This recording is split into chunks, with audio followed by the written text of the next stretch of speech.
कहानी की शुरुआत में एक ट्रेन के अंदर कुछ लोगों को दिखाया गया है जिनकी हालत इतनी अच्छी नहीं दिख रही थी। तभी एक लड़की खिड़की से बाहर देखने लगती है, जिस पर उस बच्ची की माँ उसे बाहर देखने से मना करती है क्योंकि उसका बाहर देखना ठीक नहीं होगा।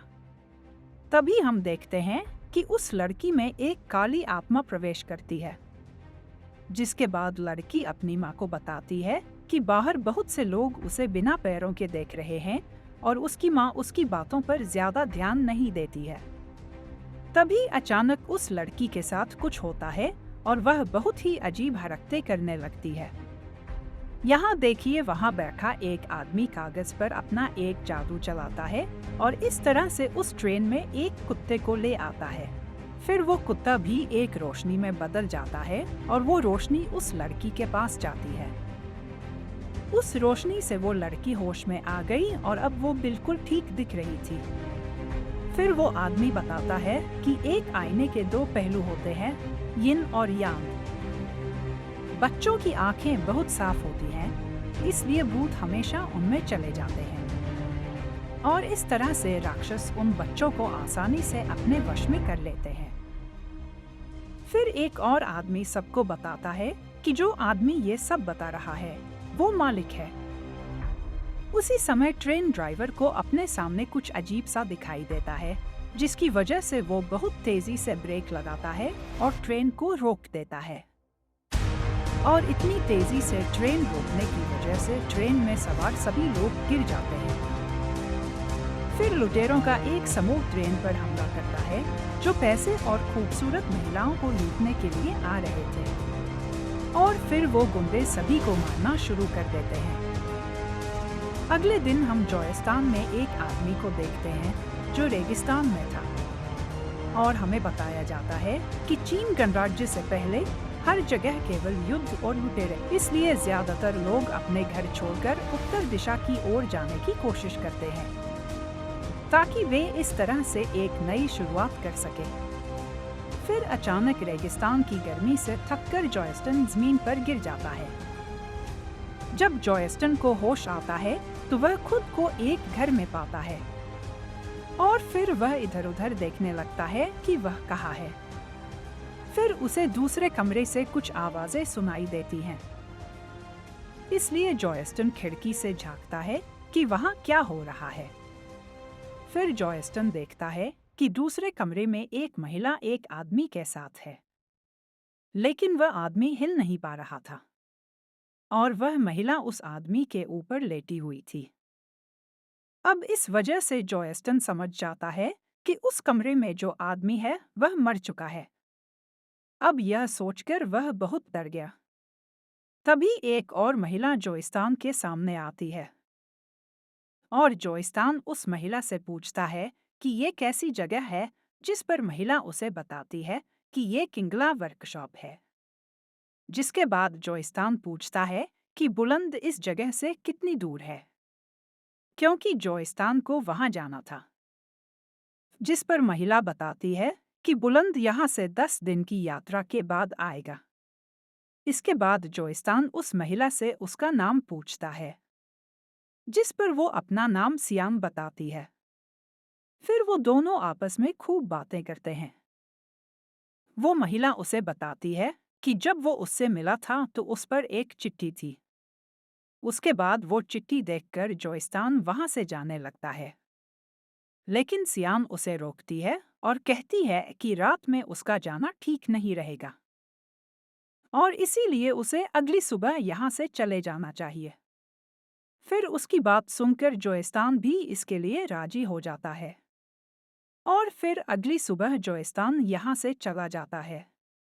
इसके बाद हम देखते हैं कि वह एक गांव में आ गया था, जहां हर कोई जॉयस्टान को देख रहा था और इस वजह से जॉयस्टान को भी बहुत अजीब लग रहा था।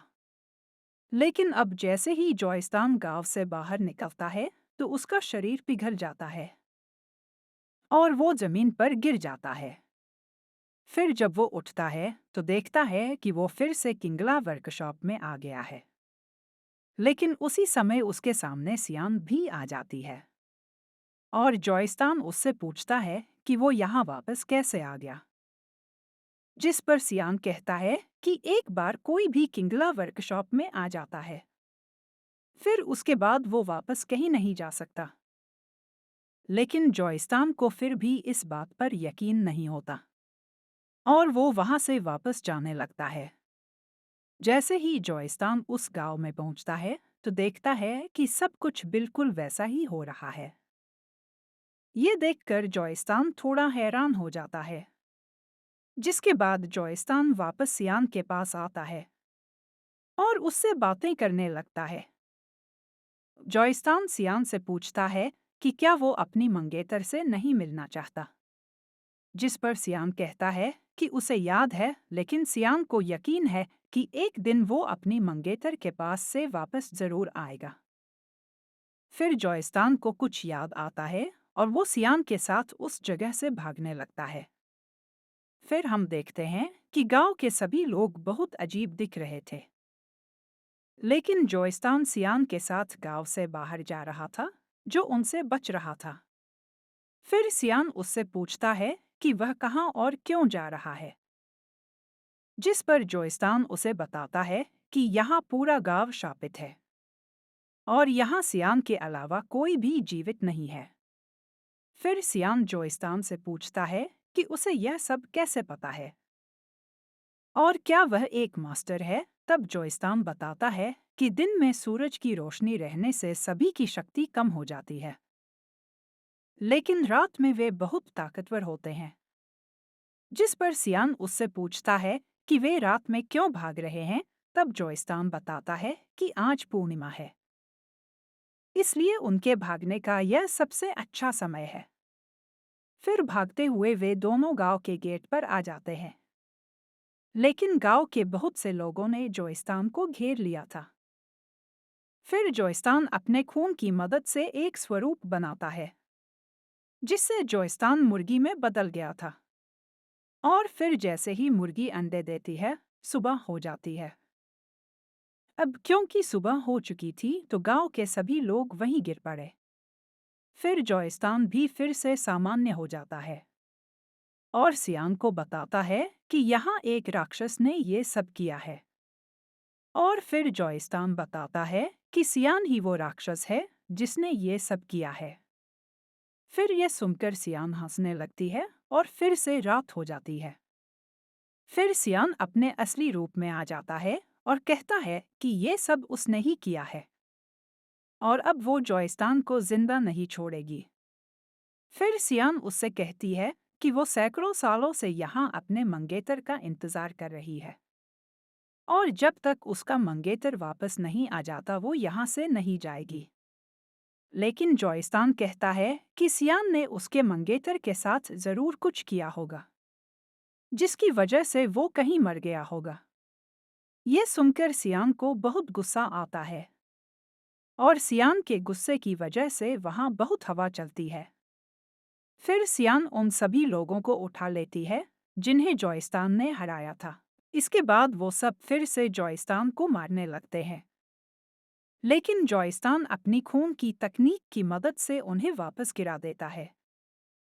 ये देखकर सियान भी थोड़ा हैरान हो जाती है, लेकिन फिर सियान खुद ही जॉयस्टान को मारने लगती है, जिससे जॉयस्टान काफी घायल हो जाता है। और अब जॉयस्टान भी अपनी बेहद शक्तिशाली तकनीक का इस्तेमाल करने लगता है, जिसकी मदद से वो एक आदमी को वहां बुलाता है और उसकी मदद से वो सियान को सील करना शुरू कर देता है। फिर सियान भी उससे बचने की पूरी कोशिश करती है, लेकिन आखिर में वो उससे बच नहीं पाती। फिर अभी हम देखते हैं कि सियान को कुछ नहीं हुआ था और जॉयस्टान उससे कहता है कि उसे पता है कि सियान ने इस गांव के लोगों के साथ कुछ नहीं किया है। फिर सियान बताने लगती है कि वो यहाँ के लोगों के साथ कुछ नहीं कर सकती, क्योंकि ये गांव उसका गृहनगर है।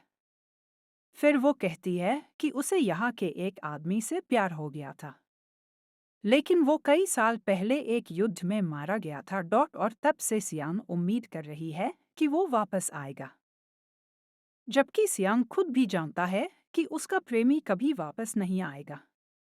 इसके बाद हम देखते हैं कि सियान जॉयस्टान से उसे मारने के लिए कहती है, ताकि वो इस तरह से इस प्रेम जाल से आज़ाद हो सके। लेकिन जॉयस्टान भी काफ़ी दर्द में था। सियान के हमले की वजह से उसके सीने में काफ़ी दर्द हो रहा था। तब जॉयस्टान सियान को बताता है कि राक्षस भी इंसानों की तरह प्यार कर सकते हैं और प्यार की वजह से सियान को मरने की ज़रूरत नहीं है। तभी जॉयस्टान अचानक वहां से गायब हो जाता है और उसकी जगह एक बोतल आ जाती है, जिसके बाद सियान उस बोतल को उठा लेता है। फिर हम देखते हैं कि जॉयस्टान को किसी अनजान जगह पर होश आ जाता है और वो पहाड़ों में एक खाली जगह पर आ चुका था।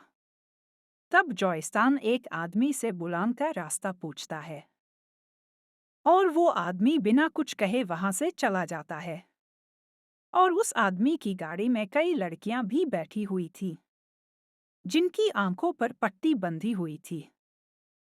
अब काफी देर चलने के बाद आखिरकार जॉयस्टान बुलान शहर में आता है और वहां जाते वक्त कई लड़कियां जॉयस्टान को अपने पास बुलाने लगती हैं। इसके बाद जॉयस्टान एक घर में पहुंचता है, जहां जॉयस्टान को एक महिला मिलती है और वो उसे अंदर ले जाने लगती है। और जॉयस्टान उस कहानी की शुरुआत में एक लड़का जॉयस से भाग जाने को कहता है, वरना उसका भी वही हाल होगा जो बाकी लड़कों का हुआ है। इतना कहकर लड़का वहां से चला जाता है। तभी यान और उसके गार्ड यहाँ आते हैं और यान जॉयस से कहता है कि उसने उसे दिया गया टास्क भी पूरा नहीं किया है। और अब जॉयस समझ चुकी है कि यान ने ही उस लड़के को फॉक्स डेमन बनने का टास्क दिया है और फॉक्स डेमन के नाम पर वो शहर की लड़कियों को गायब कर रहा है। और यान इस बात का कोई जवाब नहीं देता और जॉयस का सारा सामान लेना शुरू कर देता है। फिर यान जॉयस से कहता है कि तुमने सही अनुमान लगाया और अब अचानक कुछ लोग उन पर हमला कर देते हैं और वो लोग जॉयस पर हमला नहीं करते और हम देखते हैं कि वो सभी फॉरगॉटन विलेज से थे और वो सभी जॉयस की मदद करने यहाँ आए थे। जॉयस उनमें से एक से पूछती है कि उन लापता लड़कियों का क्या हुआ, जिस पर यूमी नाम की लड़की कहती है कि यहाँ बहुत लंबी कहानी है और यहाँ से जाने के बाद वो उन्हें इसके बारे में बताएगी। फिर वो सब वहाँ से भागने लगते हैं और गार्ड्स ने उन्हें चारों तरफ से घेर लिया। और अब हम अतीत का वो दृश्य देखते हैं जहाँ यान टॉम के साथ था और फिर यान टॉम को बहुत बुरी तरह पीटना शुरू कर देता है, क्योंकि टॉम यान के बुरे इरादों को पूरा नहीं होने दे रहा था। जिस पर टॉम कहता है कि यान उन लड़कियों की मदद से कभी भी अपनी शैतानी शक्ति का इस्तेमाल नहीं कर पाएगा। फिर टॉम बंदूक निकालता है और यान की तरफ गोली चलाता है और यान एक लड़की को आगे बढ़ाता है और टॉम के हमले से खुद को बचाता है। लेकिन इसके बाद भी टॉम नहीं रुकता और गोली चलाता रहता है, जिसके बाद हम देखते हैं कि यान अपनी शक्ति की मदद से उन गोलियों को हवा में ही रोक देता है और फिर यान टॉम को मार देता है।